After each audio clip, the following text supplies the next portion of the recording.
মধ্যপ্রাচ্যে আজ রাতেই শক্তিশালী হামলা চালানো হবে বলে হুঁশিয়ারি দিয়েছে ইসরায়েলের সামরিক বাহিনী।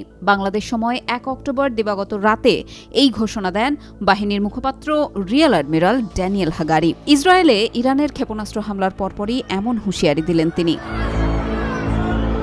এক বিবৃতিতে মুখপাত্র ড্যানিয়েল হাগারি বলেন, ইসরায়েলের বিমান বাহিনী তাদের তৎপরতা চালিয়ে যাচ্ছে, আর আজ রাতের মধ্যেই তারা মধ্যপ্রাচ্যে শক্তিশালী হামলা চালাবে। গত বছর জুড়েই এই অঞ্চলে এমন হামলা চালানো হচ্ছে। ১ অক্টোবর রাতে ইসরায়েলে ইরানের ক্ষেপণাস্ত্র হামলা নিয়েও কড়া কথা বলেছেন সামরিক বাহিনীর এই কর্মকর্তা। এর প্রতিশোধ নেওয়া হবে বলে প্রতিশ্রুতি দিয়েছেন তিনি। বলেছেন, মধ্যপ্রাচ্যকে সংঘাতের দিকে ঠেলে দিচ্ছে তেহরান।